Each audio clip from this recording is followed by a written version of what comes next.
नमस्ते दोस्तों। जो दोस्त इस चैनल से नए जुड़े हैं प्लीज चैनल को सब्सक्राइब करना ना भूलें। Thank you. आइए वीडियो शुरू करते हैं। ओशो कहते हैं, मैंने सुना है एक अदालत में मुकदमा था। मुल्ला नसरुद्दीन गवाह की तरह मौजूद था।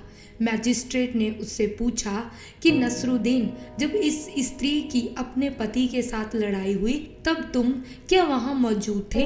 मुल्ला नसरुद्दीन ने कहा, जी हाँ। जज ने पूछा कि तुम उसके गवाह की हैसियत से क्या कहना चाहते हो, बोलो। मुल्ला नसरुद्दीन ने कहा, यही हुजूर कि मैं कभी शादी नहीं करूंगा। आदमी दूसरे के अनुभव से भी सीख लेता है। तो ओशो कहते हैं, तुम स्वयं 3-3 बार अनुभव से गुजर चुके, तुम कब दूसरे से मुक्त होगे? काफी हो गई देर, अब तो सांझ भी होने लगी। 55 साल के हो गए, अब सांझ का वक्त आने लगा। अब रात की तैयारी करो, अब दूसरी यात्रा की तैयारी करो। अब आगे और भी पड़ाव है, इस शरीर के पार और भी मंजिलें हैं, इम्तिहान अभी और भी हैं। अब यही मत उलझे रहो। अब यह जो चित्त बार बार अभी भी स्त्री की तरफ जा रहा है, यह जाता रहेगा अगर तुमने ध्यान में ना लगाया। इसे कोई डेरा चाहिए, कोई पड़ाव चाहिए, कोई ठहरने की जगह चाहिए। यह जाता रहेगा स्त्री की तरफ अगर तुमने इसे परमात्मा में ना लगाया।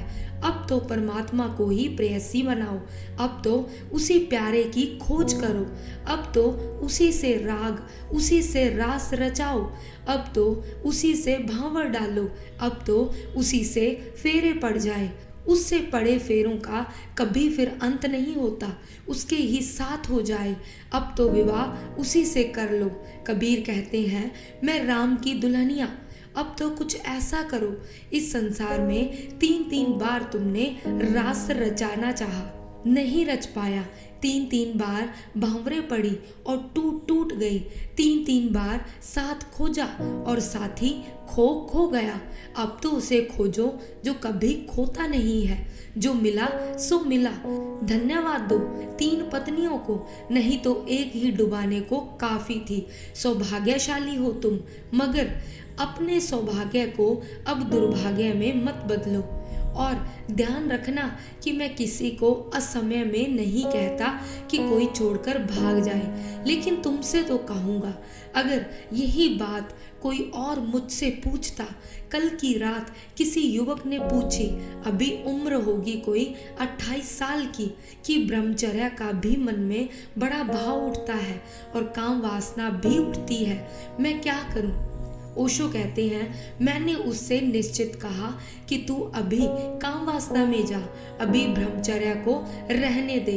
लेकिन तुमसे मैं यह कह ना सकूंगा, इसलिए ध्यान रखना मेरे वक्तव्य विरोधाभासी होंगे बहुत बार। अब कल तुम भी इसको किसी किताब में पढ़ोगे कि कभी किसी को कहा है कि ब्रह्मचर्या की फिक्र छोड़ो, अभी तू काम वासना में जा। तुम इसे अपने लिए मत समझ लेना। यह किससे कहा है, किसके संदर्भ में कहा है, वह स्मरण रखना। अगर यह युवक अभी भाग जाए, भागना चाहता है तो पछताएगा, और पीछे जब कोई पछताता है तो बड़ी मुश्किल हो जाती है। जब समय है किसी जीवन की गहराई में उतरने का, तब उतर जाना चाहिए, क्योंकि फिर पीछे उतर भी ना सकोगे और बिना उतरे अटके रह जाओगे। मैंने सुना है एक पहाड़ी की चोटी पर एक योगी रहता था। वह जवान था, स्वस्थ और सुंदर शरीर का मालिक था, मगर उसने शरीर का ख्याल त्याग दिया था, दुनिया को भी त्याग दिया था, ऐश आराम को त्याग दिया था, पत्नी बच्चों को छोड़कर पहाड़ पर भाग आया था। वह दिन भर भगवान की लौ लगाए समाधि में बैठा रहता था, आंखें भी नहीं खोलता था। नीचे पहाड़ के पास बसे गांव से कुछ भोजन लाकर रख जाते थे। जब कोई वहां ना होता, चुपचाप भोजन लेता, फिर अपनी लौ में लग जाता। एक दिन एक जवान औरत उस पहाड़ी की चोटी पर आई। योगी ने उसे देखा। औरत कोई सुंदर नहीं थी, पर जवान थी। पूछा योगी ने, कहो कैसे आना हुआ? उस स्त्री ने कहा, मैं योगी जी को देखने आई हूँ। सुना है कि यहाँ बहुत बड़े योगी रहते हैं जो ब्रह्मचारी हैं। औरत सुंदर तो नहीं थी, लेकिन उसके शरीर में जवानी का खमीर था। उसकी आवाज में शहद और शराब घुले हुए थे। योगी ने उसकी तरफ ध्यान से देखा और उसकी आंखों से 2 आंसू टपके और उसने जवाब दिया कि तुम थोड़ी देर करके आई। पहले यहाँ एक योगी ब्रह्मचारी रहते थे, अब नहीं रहते। तुम क्या आई? योगी ब्रह्मचारी जा चुके।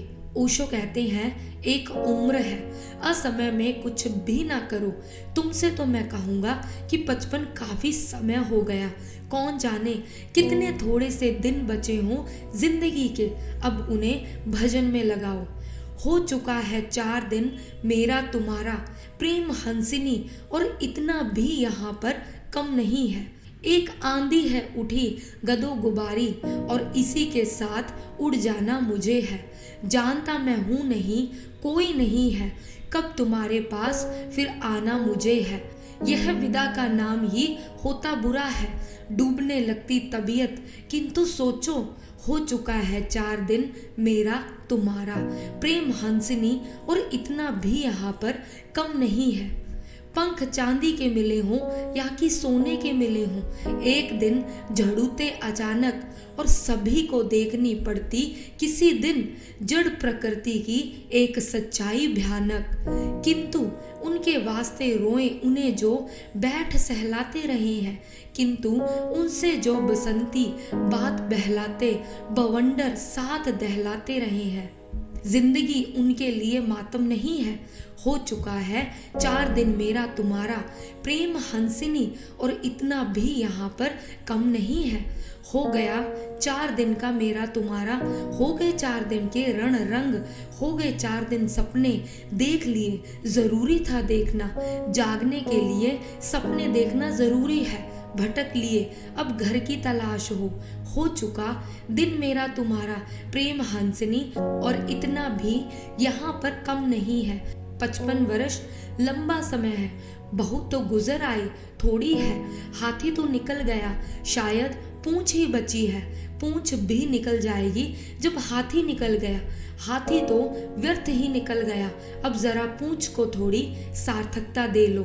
संसार की आपाधापी में, वासना में, इच्छा में, महत्वाकांक्षा में सिर्फ गंवाना ही गंवाना है, पाना कुछ भी नहीं है। और अगर कुछ पाना है तो इतना ही कि सारी व्यवस्था के प्रति कोई जलकर देख ले कि यह सपना है, माया है, मेरी ही वासनाओं का वेग है।